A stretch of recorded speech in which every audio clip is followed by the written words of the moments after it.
अनंत उपकारी परम आराध्य प्रभु महावीर को नमन। परम श्रद्धेय आचार्य प्रवर, श्रद्धेया साध्वी प्रमुखा श्री जी, श्रद्धेय मुनिश्री राजगरण जी स्वामी, सादर सभक्ति वंदना।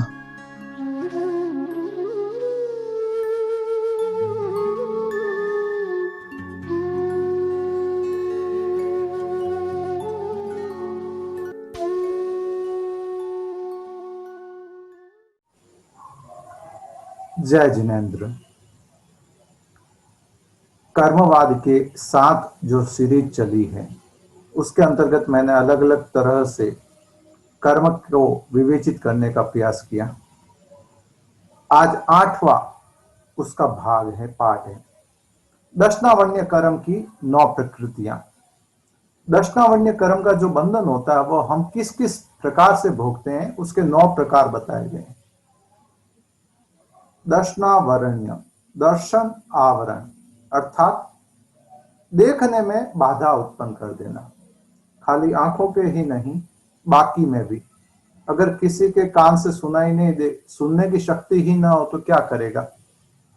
कान होते हैं पंचेंद्रिय के, एकेंद्रिय के स्पर्शनेंद्रिय, द्विंद्रिय के रसनेंद्रिय बढ़ जाती है, त्रिंद्रिय के घ्राणेंद्रिय जिसे नाक कहते हैं, चतुरेंद्र के आंख और पंचेंद्र के कान।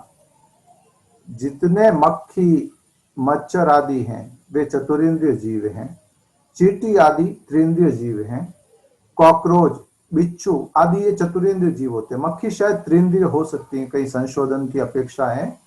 बाकी ये सारे जीव त्रिंद्रिय चतुरेंद्रिय, इनके कान भी नहीं होते।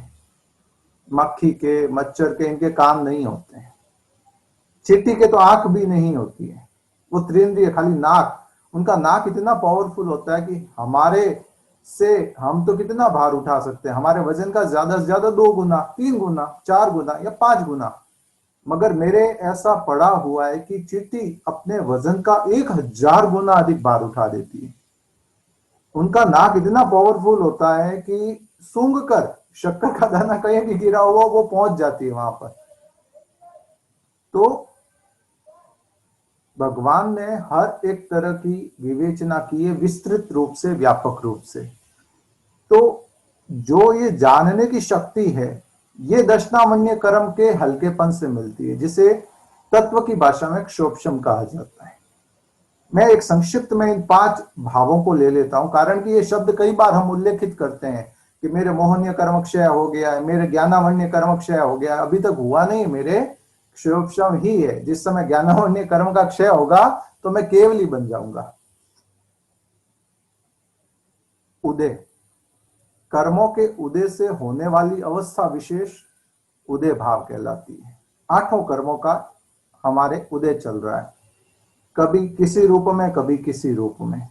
कोई चीज हम पढ़ने का प्रयास करते मगर याद नहीं होती, ये ज्ञानावण्य कर्म का उदय होता है, तब जाके याद नहीं होती।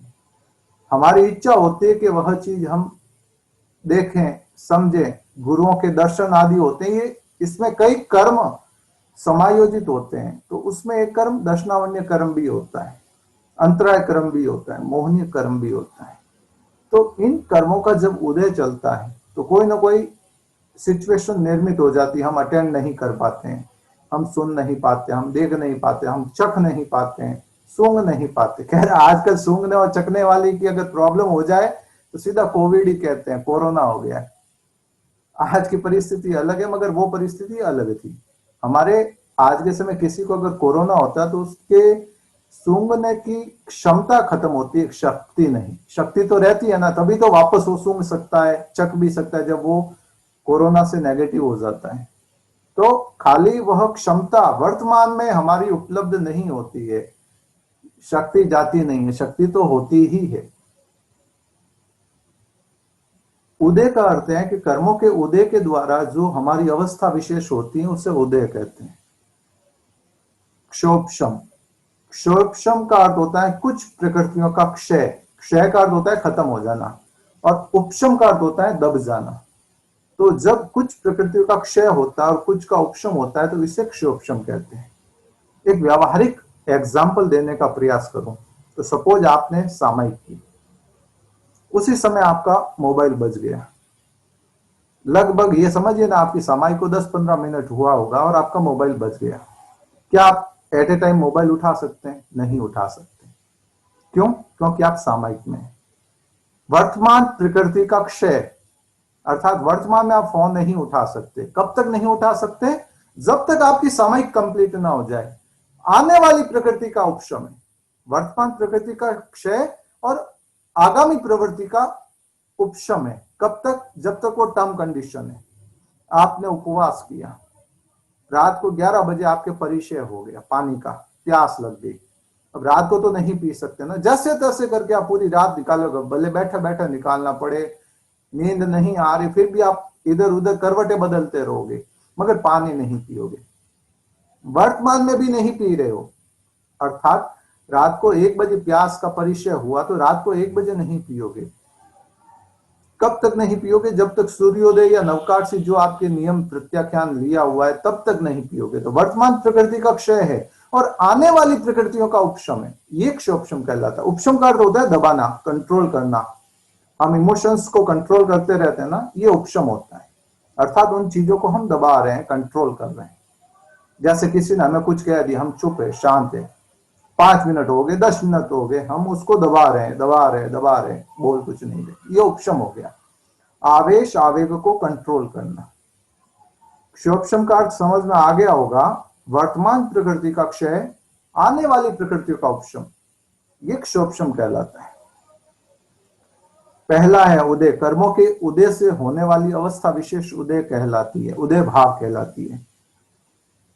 क्षोपशम का अर्थ हो गया कि वर्तमान प्रकृति का क्षय और आने वाली प्रकृतियों का उपशम क्षोपशम कहलाता है। मैंने 2 एग्जाम्पल दिए हैं।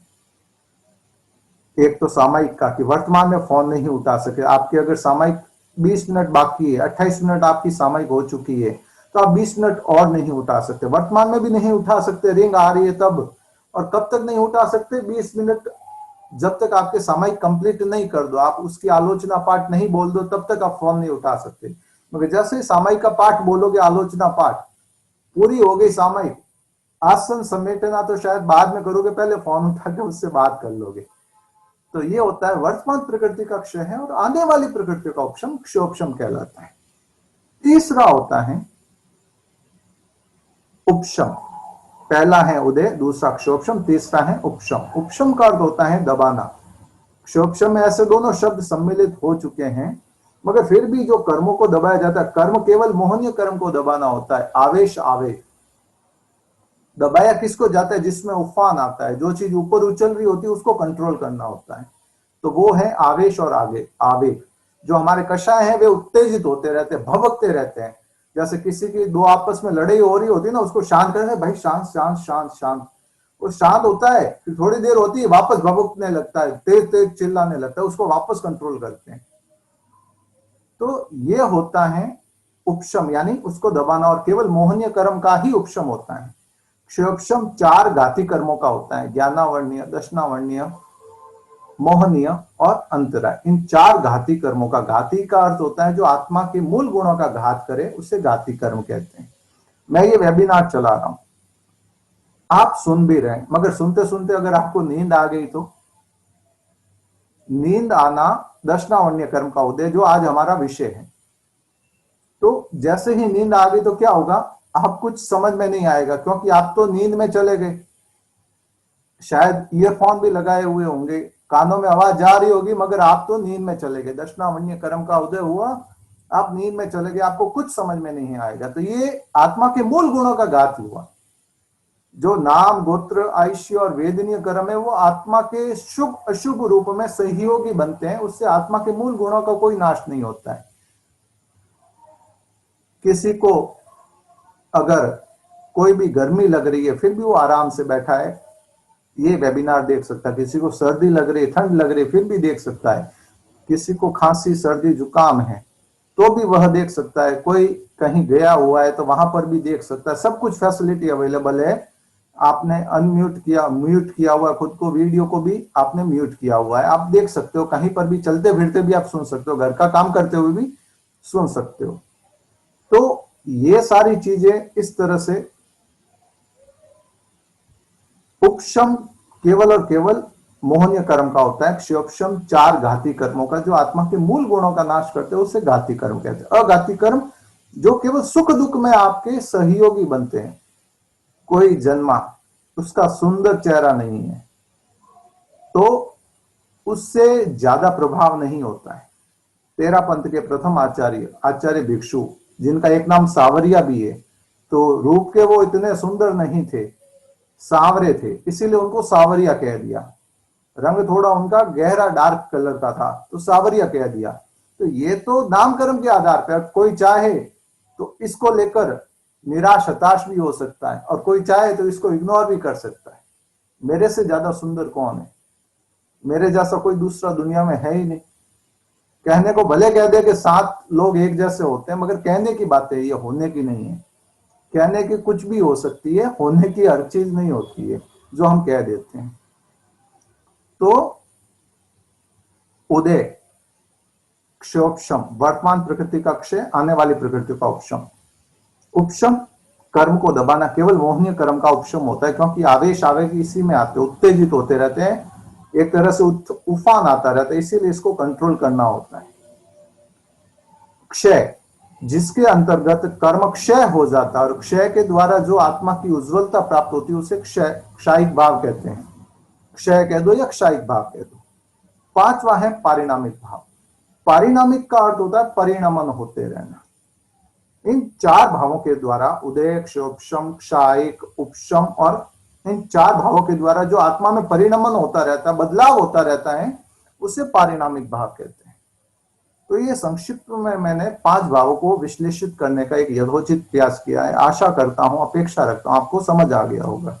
नहीं आए तो बाद में YouTube पर वापस वीडियो देख सकते हैं, समझ में आ जाएगा। 8 कर्मों में दूसरा कर्म है दर्शनावण्य का। दर्शनावरणीय, दर्शन यानी देखना, और आवरण का अर्थ है जो देखने में आवरण आता है, आवरण का कारण है, वह दर्शनावण्य कर्म है। आत्मा का मूल स्वभाव है अनंत दर्शन, अर्थात आत्मा बिना किसी निमित्त के समूचा लोक अलोक देख सकती है। रूपी अरूपी पदार्थों को देखने का सामर्थ्य है, मगर इस दर्शनावण्य कर्म के कारण वह सामर्थ्य पूरा का पूरा या अंश रूप के अलावा अधिकांश रूपों में ढका हुआ है। अब खुला कितना है? मैं यहां बैठा हूं, मेरे को, मैं जिस कमरे में बैठा हूं वो कमरा दिख रहा है, बाजू का कमरा नहीं दिख रहा है। बस इतना हमारा खुला है, इतना क्षयोपशम है, बाकी सारा उदय चल रहा है। वो कर्म आवृत किए हुए हैं। तो दर्शनावण्य कर्म की भगवान ने 9 प्रकृतियां बताई है। पहली है निद्रा। निद्रा का अर्थ होता है सोना। नींद आती है ना हमें, उसे निद्रा कहते हैं। नींद आना भी दर्शनावण्य कर्म का उदय है। नींद में जो सपने आते हैं वो मोहनीय कर्म का उदय होता है, मगर नींद आना दर्शनावण्य कर्म का उदय। तो जो सुखपूर्वक नींद आए और सुखपूर्वक चली जाए, अर्थात रात को आप 10 बजे सोए और 10:05 7 मिनट तक तो आपको नींद आ गई, ये होती है निद्रा। और सुबह 8 बजे, सॉरी 8 तो ज्यादा लेट हो गया, 5 बजे, 6 बजे, 7 बजे जब भी आप आंख खोलते हो, खोलते ही आप एकदम फ्रेश महसूस करते हो। आपको किसी तरह की वो आलस नहीं होता है, अरे ऐसे वैसे अंगड़ाई लेते रहते हो, या उठने का वो मन नहीं करता, वो कुछ नहीं होता है। तो जो सुखपूर्वक आए और सुखपूर्वक जाए उसे निद्रा कहते हैं। ये दर्शनावण्य कर्म का पहला भेद है। हालांकि मूल भेद तो 4 ही होते हैं, चक्षु दर्शन, अचक्षु दर्शन, अवधि दर्शन और केवल दर्शन। मगर ये 5 जो नींद के आधार पर भेद किए हुए, इसके कारण भी आत्मा सुप्तावस्था में चली जाती है। एक तरह से जो चीजें मिलने वाली हो उससे वंचित हो जाती है। आप ये वेबिनार सुनते सुनते सो जाएंगे ना, आपको कुछ मालूम नहीं पड़ेगा कि ये वेबिनार में क्या क्या बताया गया है, कुछ मालूम नहीं पड़ेगा। तो इसी कारण दर्शनावण्य कर्म को के 4 भेद के अलावा 5 भेद और नींद से जुड़े हुए किए गए। तो पहला भेद हो गया निद्रा। निद्रा अर्थात जो सुख पूर्वक आती है, और सुख पूर्वक जब हम नींद से जगते हैं तो आराम से कोई तरह का आलस नहीं होता है, थोड़ा ये नहीं होता है कि थोड़ी देर और सो जाता हूं, थोड़ी देर और सो जाता हूं, वो होती है निद्रा। सोते ही नींद आ गई और आराम से उठ गए, उस समय कोई तरह की थकान नहीं लगती, आलस्य नहीं लगता, वह निद्रा होगी। दूसरा भेद होता है निद्रा निद्रा। निद्रा निद्रा का अर्थ होता है कि जो दुख पूर्वक आती है, अर्थात रात को सोए तो 10 बजे, नींद आई 11 बजे, 11:30 बजे, 1.5 घंटा तक हम करवटें बदलते रहते हैं, इधर उधर देखते रहते हैं, इधर उधर आंकते जागते ताकते रहते हैं, नींद नहीं आती है, कुछ का कुछ मन में विचार चलते रहते हैं। तो जो दुख पूर्वक आती है और दुख पूर्वक जाती है, अर्थात नींद आई तब भी हमको घंटा 1.5 घंटा बिस्तर पर इधर उधर करवटें बदलना पड़ा, और जब सुबह उठने का समय होता है तो उस समय भी सिर भारी रहता है, आलस्य आता रहता है, नहीं थोड़ी देर और सो जाता हूं, थोड़ी देर और सो जाती हूं। तो ये जो भावधारा रहती है, ये जो कारण रहता है, वह निद्रा निद्रा का कारण होता है, जिसके अंतर्गत हम एक तो सोते जल्दी है, नींद लेट आती है, और उठना जब होता है उसके भी आधे घंटे तक हम बिस्तर पर ही पड़े रहते हैं, उठने का मन नहीं होता है। तो ये होती है निद्रा निद्रा। तीसरा भेद है प्रचला। प्रचला का अर्थ होता है कि जो व्यक्ति को, बैठा बैठा व्यक्ति है, उसको भी नींद आ जाती है, झपकी आ जाती है। बहुधा मेरे पास सवाल आया कि नरेश जी, मैं जब भी सामायिक करता हूं या करती हूं मुझे नींद आ जाती है, मैं जब भी प्रवचन सुनने बैठता हूं या बैठती हूं मुझे नींद आ जाती है। कई ये भी कहते हैं कि सुबह नरेश जी हम 4 बजे उठ तो जाते हैं, मगर जैसे ही सामायिक करते हैं ना, हमें ऐसी नींद आती है, कहाँ 1 और 2 सामायिक हमारी नींद में ही पूरी हो जाती है, हमें मालूम भी नहीं पड़ता है। हम क्या करें? रात को सोते तब नींद नहीं आती, मगर सामायिक में नींद अच्छे से आ जाती है। क्या करें हम? किस कारण से हो रहा है? तो इसमें कुछ कारण रहते हैं, हालांकि मैंने इस पर ऑडियो पहले भी बताए हैं, मगर कुछ कारण रहते हैं। पहला कारण होता है कि कई बार होता है ना, कोई सामायिक कर रहा है और नींद आ गई उसे, हम उनकी मजाक बनाने लग जाए, देखो सामायिक में नींद ले रहा है, सामायिक में नींद ले रहा है। तो इसके कारण भी हमें नींद आ सकती है। कई लोगों की एक मानसिकता होती है, मेंटेलिटी होती है, वे जब भी साधु साध्वी को चातुर्मास होते प्रवचन में तो जाते हैं, मगर प्रवचन नहीं सुनते हैं, वे पीछे बैठे गप्पे मारते रहते, खुद तो गप्पे मारेंगे ही, 5-10 जनों को और बिठा देंगे अपने आजू बाजू। तो जिनको उन्होंने आजू बाजू बिठाया है, उनके वे दर्शनावण्य कर्म के बंधन के कारण बन रहे, कारण कि वो आए थे वीतराग वाणी का रसास्वादन करने, चारित्र आत्माओं के दर्शन करने, मगर वो साधु साधियों का प्रवचन नहीं देखते हुए, साधु साधियों की तरफ ध्यान नहीं करते हुए, उस व्यक्ति विशेष की तरफ ध्यान करते हैं जो उस समय बातें बतिया रहा है। तो इसके कारण 7 या 8 कर्मों का बंधन हो जाता है, आशातना भी होती है, और साथ ही साथ कर्म का बंधन इस तरह से हो जाता है कि लोगों के वो आवरण का कारण बनता है, दर्शन में आवरण का कारण बनता है। जो ध्यान साधु साधियों की ओर होना चाहिए प्रवचन के अंतर्गत, वो उस व्यक्ति की ओर होता है। तो इसके कारण क्या होता है? दर्शनावण्य कर्म का बंधन होता है। जिस भाव में हमने ये बांधा, उस भाव में हमें धर्म की अहमियत नहीं थी, मगर जिस जन्म में हमें धर्म की अहमियत मालूम पड़ी, उस भाव में हमें प्रवचन सुनने बैठते तो हमें नींद आनी शुरू हो जाती है, हम झपकियां मारने लग जाते हैं। या तो हमने किसी की मजाक उड़ाई है, या हमने किसी की इस तरह से दर्शन में आवरण किया है, बाधा दी है, हमने किसी के अंतराय का कारण बने हैं, हम गप्पे मारते पीछे बैठे रहे हैं, या कुछ और कारण भी हो सकते। कोई जा रहा होगा प्रवचन सुनने, कहाँ प्रवचन सुनने जा रहा है, इधर आना, आज तो मैच आ रहा है, आज तो ये हो रहा है, आज तो वो हो रहा है, तो देख न्यूज चैनल पर ये चल रहा है, अरे उधर ये चल रहा है, आज वो मूवी चलते हैं ना, क्या मरास हो, इधर ही है, फर्स्ट डे फर्स्ट शो देखते, आज तो कितना टाइम हो गया कोरोना काल में एक मूवी नहीं देखी। तो ये जो बातें होती है कि किसी के हम आवरण का कारण बनते हैं, किसी को कुछ देखना हम देखने नहीं देते हैं, तो इस तरह से हमारे आवरण आ जाते हैं। कहने को थकान भी कारण हो सकता है, मगर यहां विषय चल रहा है दर्शनावण्य कर्म का, तो उसमें कारण तो 50 हो सकते हैं, 5 नहीं 50 हो सकते हैं, मगर मूल जो मैं विवेचित कर रहा हूं दर्शनावण्य कर्म के आधार पर कर रहा हूं। निद्रा अर्थात सुख पूर्वक आती है, सुख पूर्वक जाती है, निद्रा निद्रा। जो दुख पूर्वक आती है, दुख पूर्वक जाती है। तीसरा भेद होता है प्रचला। प्रचला का अर्थ होता है कई बार बैठे बैठे नींद आ गई। कई लोगों को तो बैठे हैं, आलेट रहे हैं, इधर उधर चल रहे हैं, ये सारी प्रचला के अंतर्गत होती है। और प्रचला प्रचला अगला भेद है। नाम इतना सरल है, निद्रा निद्रा निद्रा, प्रचला प्रचला प्रचला। प्रचला का अर्थ हो गया जो बैठे बैठे नींद आ जाए। कई व्यक्ति नींद में इधर उधर करवटें बदलते रहते, सोते इधर है। जैसे एक वो आचार्य महाप्रज्ञ जी फरमाते थे, एक छोटी सी कहानी। एक व्यक्ति एक जगह कहीं जा रहा था, तो बीच में एक जगह रुकने का था, तो एक गांव के बाहर धर्मशाला थी।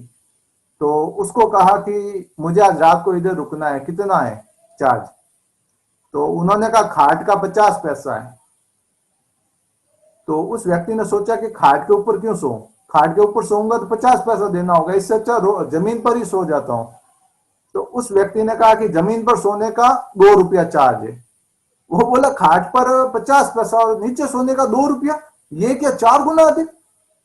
क्या भाई देख, तू खाट पर सोएगा तो खाट पर बंधा हुआ रहेगा, टूटने से क्षेत्र में ही रहेगा। मगर तू नीचे सोएगा और तूने करवटें बदलना शुरू किया, आलेटना शुरू किया, सोएगा इधर उठेगा उधर, तो इसीलिए पूरा कवर कर लेगा तू, तो इसीलिए तेरा 2 रुपया चार्ज है।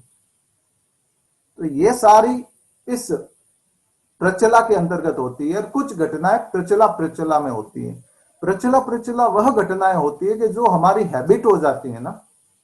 अब जैसे किसी को नींद में बोलने की आदत होती है, वो प्रचला के अंतर्गत आता है कि नींद में अंट-संट बोलने लग जाता है। अब वही चीज अगर हैबिट बन जाए, एक बार बोले तो कोई इंसिडेंस है, कोई कारण रह गया, कोई तनाव रह गया। कई बार होता है ना कि दिन का थोड़ा काम का लोड होता है या कोई चीज दिमाग में रह गई और रात को बोल दिया। मगर जिनकी ये आदत होती है कि वो कई बार रात को चले जाते हैं।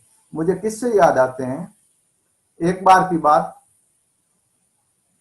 एक परिचय वाले ही है मेरे, तो रात को लगभग 1-2 बजे, और उस समय क्या, आज के समय तो हमारे जो कमरे होते हैं ना उसमें अटैच लैट्रिन बाथरूम होते हैं। उस समय क्या होता था, घर के बाहर लैट्रिन बाथरूम, आज भी आप गांव चले जाओ घर के बाहर की तरफ होते। कारण कहा जाता कि अशुचि घर में नहीं आनी चाहिए, घर के बाहर रहनी चाहिए। मगर आजकल तो अशुचि हमारे कमरों में ही है।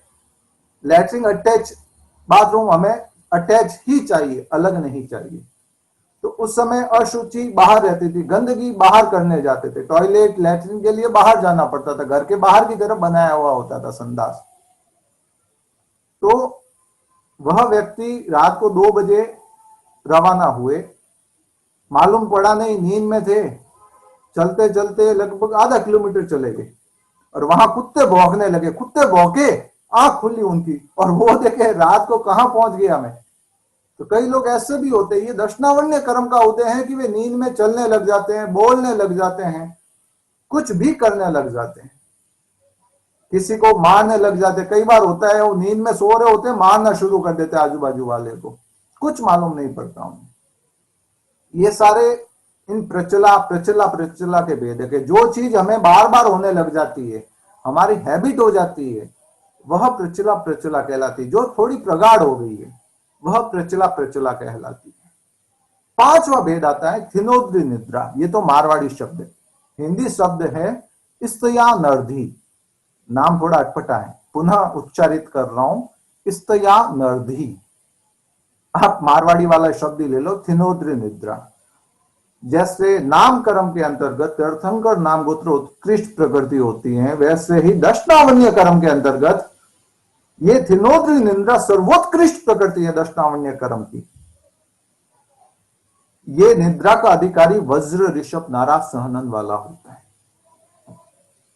नया शब्द है ना, इतना बड़ा, वज्र ऋषभ नाराज सहनन। जो तत्वज्ञान जानते हैं उनके लिए सरल होगा, जो तत्वज्ञान नहीं जानते उनके लिए थोड़ा हार्ड होगा।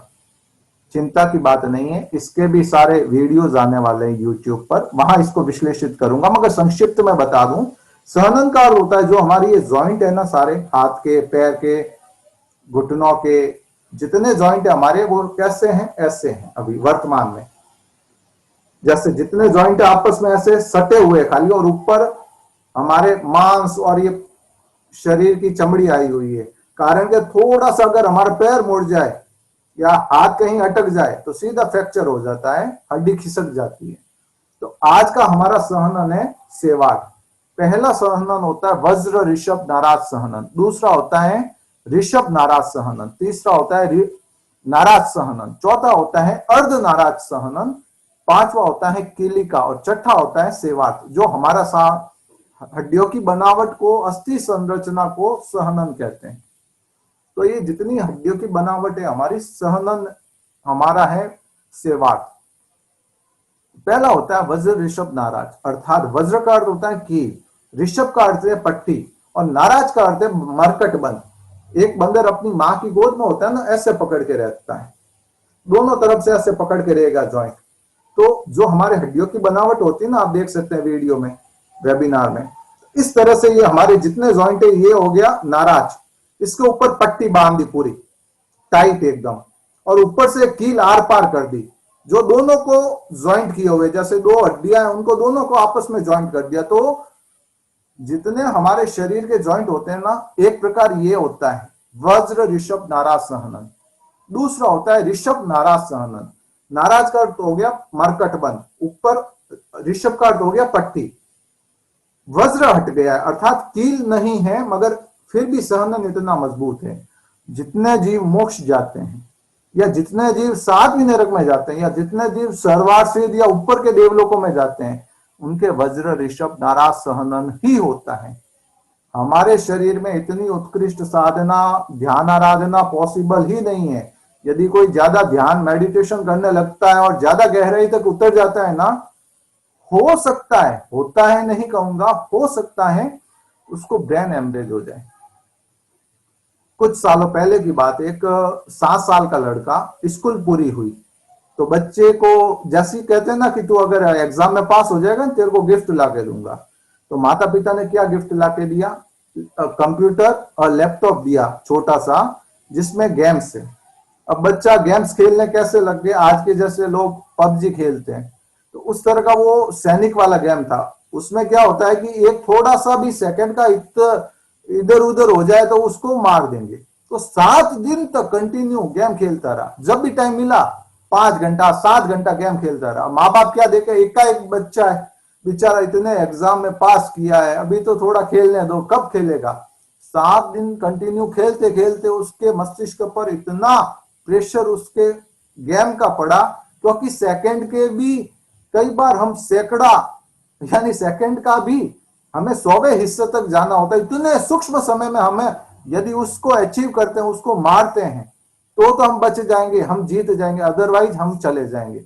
जैसे होता है ना, कई जगह वो गेम होते हैं 1 से 1000 तक की काउंटिंग आती है, आपको 10 वेरिएशन ऊपर नीचे का अलाउड होता है और आपको क्लिक करना होता है। जैसे 790 है, आपको 780 आएगा तो भी आपका है, 780 आएगा तो भी आपका, और 800 आएगा तो भी आपका है। इसके अलावा आया तो आप हार गए गेम, अगर ये आया आपका तो आप जीत गए। तो उसमें कितना होता है, सेकंड का भी बहुत कम हिस्से में हमको क्लिक करना होता है, और वह अगर एग्जैक्ट हो जाए तो हम जीत जाते हैं, अदरवाइज हार जाते हैं। तो वह बच्चा 7 दिन तक कंटिन्यू गेम खेलता रहा। खेलने के कारण क्या हुआ, उसके इतना प्रेशर हो गया मस्तिष्क में और सिर की नसें फट गई, हेमरेज हो गया, और वह लड़का 7 साल की एज में 7 दिन तक खेलते खेलते स्वाहा हो गया, खत्म हो गया। एकाएक लड़का, एकाएक बच्चा अपने माता पिता का।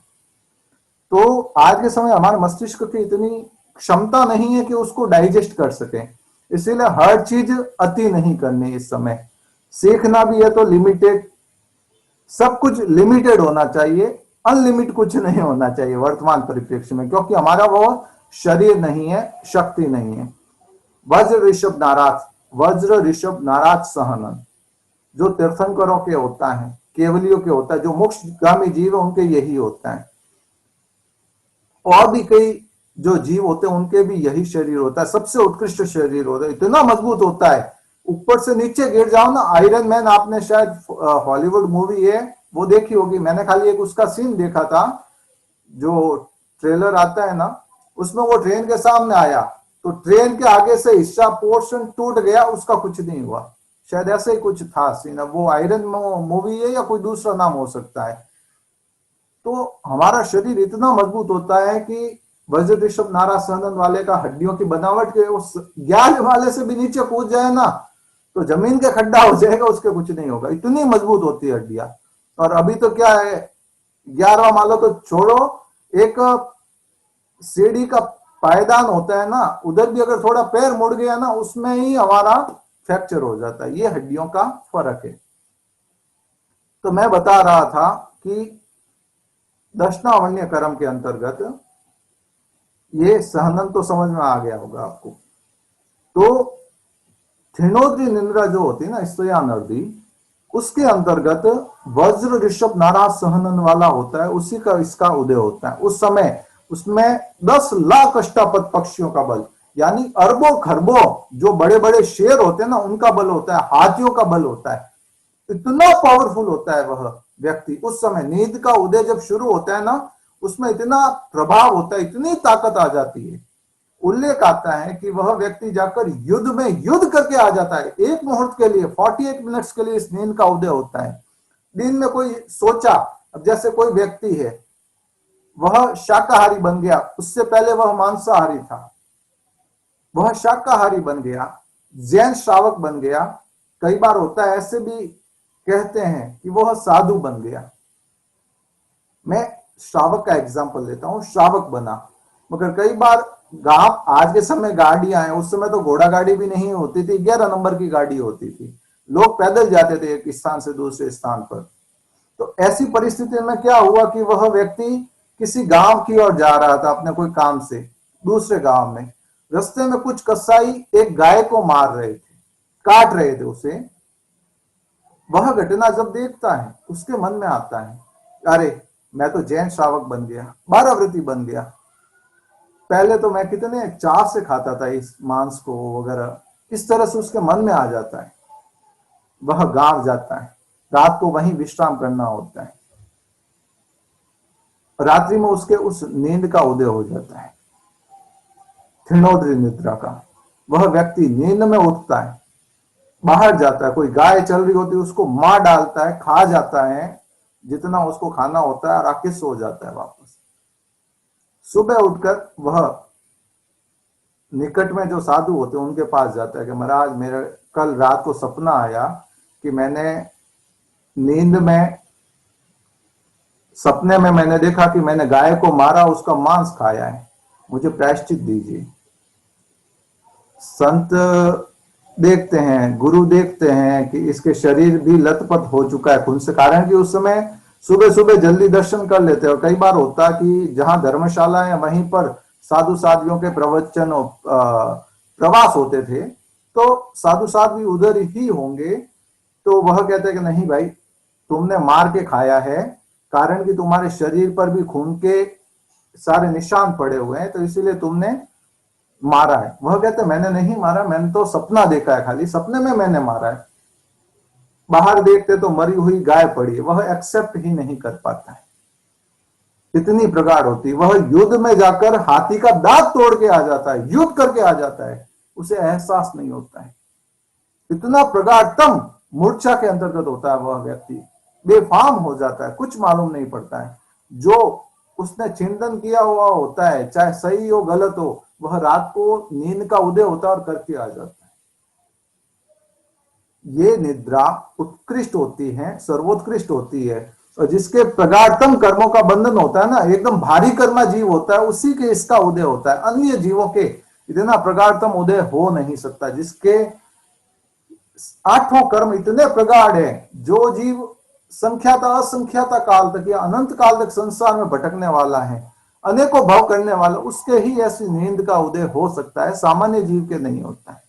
इतना दर्शन मौन, ये दर्शनावण्य कर्म का प्रगाढ़ उसी के हो सकता है। ये थिनोद्री निंद्रा होती है, स्तयानर्दी। छठा भेद होता है, 5 निंद्रा हो गई। निद्रा सुख पूर्वक आए सुख पूर्वक जाए, निद्रा निद्रा दुख पूर्वक आए दुख पूर्वक जाए। प्रचला, जो बैठे बैठे नींद आ गई, किसी को सामयिक में नींद आ गई, जो इधर उधर करवटें बदलता रहता है ज्यादा, ये सारी प्रचला प्रचला प्रचला जो इसका प्रगाढ़ रूप है। कोई व्यक्ति नींद में चलने लग गया और काफी कुछ उसमें बोलने लग गए, ये सारे उसके कंटिन्यू होता रहता है, एक तरह की बीमारी बन जाती है उसके नींद के अंदर चलना आदि, वो प्रचला प्रचला है। और स्तया नदी थिनोद्र निंद्रा कहते हैं, जो बलदेव जितने बल होते हैं, जिसमें 10 लाख अष्टापद पक्षियों का बल आता है, उस व्यक्ति को उदय आता है और वह इतनी प्रगाढ़तम हिंसा करके आ जाता है कि जिसकी हम परिकल्पना भी नहीं कर सकते। उसे केवल स्वप्न लगता और कुछ नहीं। ये 5 निद्रा के भेद हो गए। छठा भेद आता है चक्षु दर्शन। दर्शन का अर्थ हो गया देखना, और यहां शब्द आया है चक्षु दर्शन, अर्थात आंखों से जो हम देखने की शक्ति है, देख रहे हैं, यह तो नामकर्म से मिली आंखें, मगर जो देखने की शक्ति है वो दर्शनावण्य कर्म का क्षोभशम है। चक्षु दर्शनावण्य कर्म का क्षोभशम है कि हमारे देखने की जो शक्ति है। कई व्यक्ति होते हैं जो जन्मांध होते हैं, जन्म से अंधे होते हैं, आंखें तो होती है उनके, प्रज्ञा चक्षु होते, दिखता नहीं है। तो कई लोग ये ना समझ ले कि उनके दर्शनावण्य कर्म का उदय, उनके ये बनावट है, इसमें कोई ना कोई डिफेक्ट रह गया है, या जो पौद्गलिक शक्ति है उनकी इतनी पावरफुल नहीं है। यदि दर्शनावण्य कर्म का उदय होता तो आंख लगाने के बाद भी, नेत्र दान के बाद जो नई आंख लगाई जाती है किसी जन्मांध के, उनको नहीं दिखता।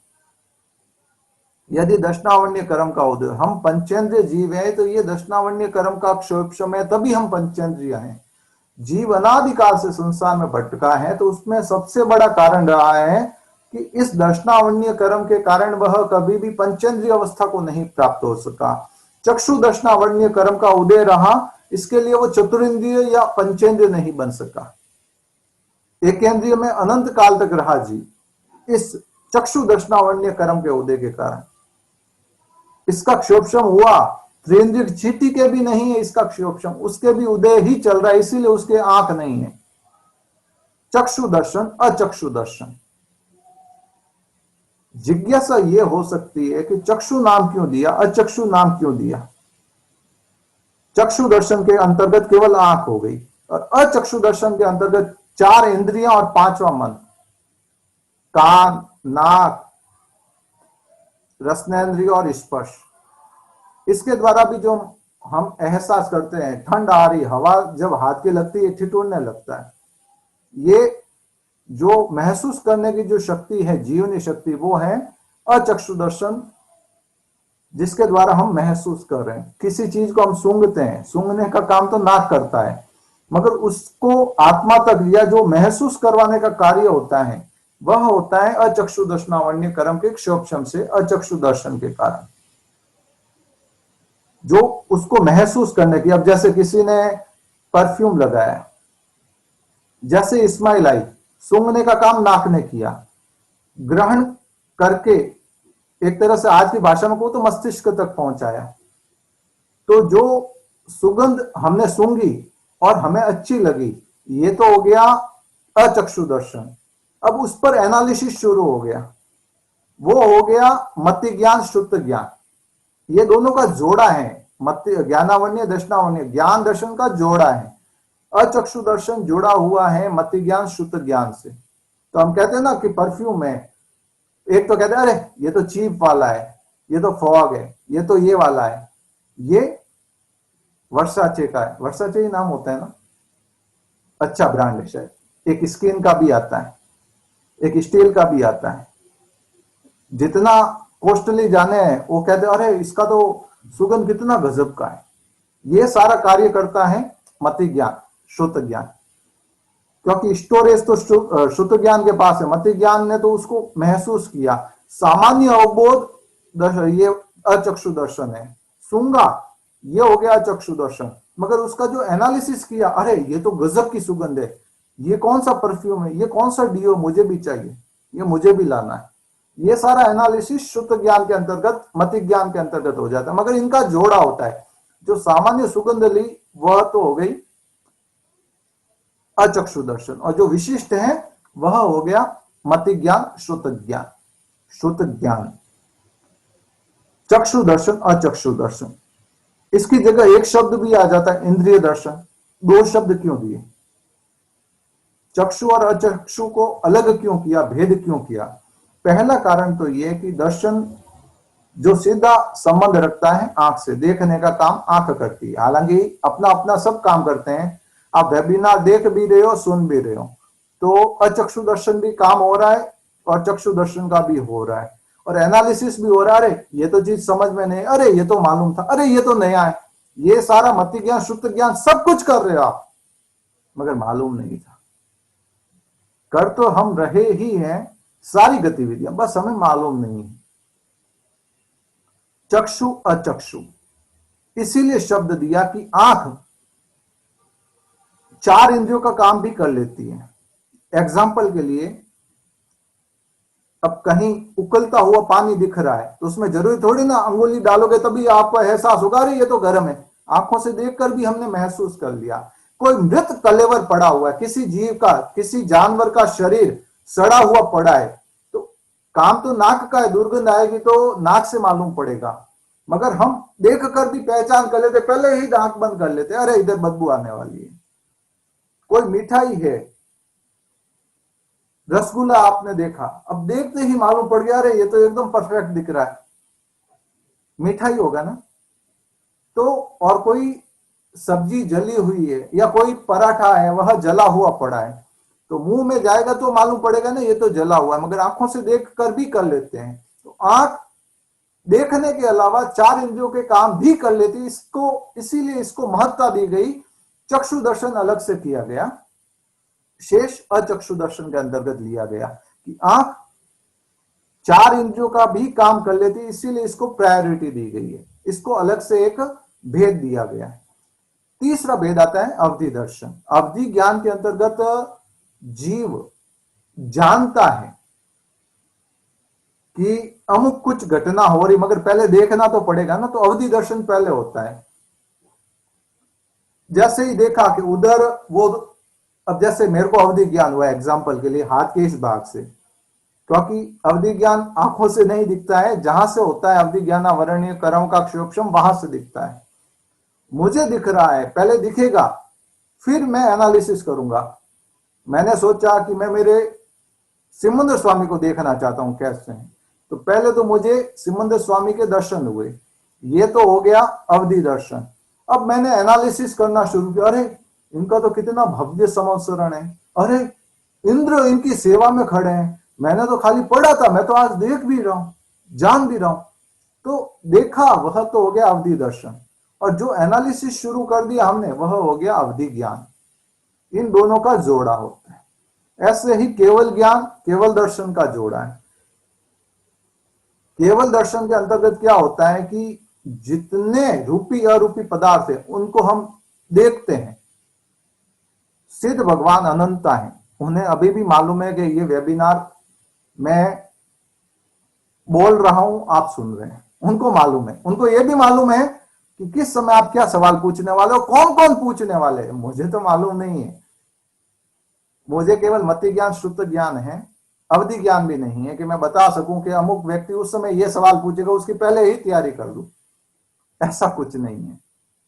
तो केवल ज्ञान के अंतर्गत सब कुछ मालूम है। आप ये सोचो, ये मत सोचिए, कई लोग होते हैं ना भगवान से प्रार्थना कर, भगवान मेरे तकलीफ चल रही है, प्लीज सॉल्यूशन बताइए, कुछ कीजिए भगवान, मैं आपसे प्रार्थना कर रहा हूं, मैं आपके दर पे आया, मैं आपकी चौखट पे आया, मुझे तार दीजिए, मुझे समस्या से छुटकारा। किससे कह रहे हो, किससे कह रहे हो? वे सर्वज्ञ सर्वदर्शी हैं, सब कुछ जानने वाले हैं, सब कुछ देखने वाले हैं, उन्हें सब मालूम है। क्या बता रहे हो? सूरज के सामने दिया कर रहे हो, देखो मैं प्रकाश कर रहा हूं, ओ सूरज देखो प्रकाश कर रहा हूं मैं आपके लिए। वो खुद प्रकाश ही है, प्रकाश का एक अक्षर स्रोत है। तीर्थंकर सिद्ध भगवान तो सब जानते। सिमंदर स्वामी को हम भाव विभोर होकर भावना बातें हैं कि ये भगवान मेरी ये समस्या का समाधान हो। भगवान को तो मालूम है क्या तुम्हारी समस्या है, कब समाधान होगा, कैसे होगा, वो तो तीनों काल जानते हैं। अतीत के अनंत जन्म बता सकते हैं, और भविष्य के जब तक मोक्ष जाने वाले अगर भवी जीव है तो हमारे भाव भी बता सकते हैं, और अभवी तो अनंत भाव बता सकते हैं कि तुम वहां जा सकते हो, ऐसा हो सकता है, होगा ये कभी नहीं कहते हैं, हो सकता है। अगर उस समय संभल जाए तो आगे की चीज ही नहीं हो। संक्षिप्त के अंतर्गत ये दशनावन्य कर्म का जब उदय शुरू होता है तो हम 9 तरह से इसको भोगते हैं। ये 9 प्रकृतियां हैं, निद्रा निद्रा निद्रा, प्रचला प्रचला प्रचला, स्तयानर्दी, चक्षु दर्शन, अचक्षु दर्शन, अवधि दर्शन, केवल दर्शन। जिज्ञासा हो सकती है कि मनः प्रियव ज्ञान है तो मनः प्रियव दर्शन क्यों नहीं? पहली चीज कि मनः प्रियव ज्ञान विशिष्ट जो मनोगत भाव है उनको जानता है, सामान्य को नहीं। और दर्शन सामान्य का होता है, विशिष्ट का नहीं। इसीलिए मनः पर्यव दर्शन नहीं, मनः पर्यव ज्ञान ही है। कारण कि वो सामान्य को नहीं जान, सामान्य को तो अवधि ज्ञान वाला भी जान लेता है कि उसने मटके का चिंतन किया, ये तो अवधि ज्ञान वाला बता देगा। अवधि दर्शन से उनको मालूम पड़ जाएगा और अवधि ज्ञान से वो बता देगा कि इसने मटके का किया है। मगर वो विशिष्ट बताते हैं, इसने तांबे के मटके का चिंतन किया, इसने सोने के कलश का चिंतन किया, इसने चांदी के कलश का चिंतन किया है। तो ये सारे विवेचना विशिष्ट होते हैं। इसीलिए मनः प्रियव ज्ञान का भेद तो होता है मगर मनः प्रियव दर्शन नहीं होता है, क्योंकि वो विशिष्ट है, सामान्य नहीं। संक्षिप्त के अंतर्गत मैंने इन दशनावन्य कर्म की 9 प्रकृतियों को विवेचित करने का एक यथोचित प्रयास किया है। आशा और अपेक्षा रखता हूं आपको समझ में आया होगा, आया ही होगा। आपका साधन जन नरेश चोपड़ा, बालोतरा, सूरत। वीतराग वाणी के विपरीत कुछ भी प्ररूपना हो गई हो अनजाने में तो तस्मै जान लो।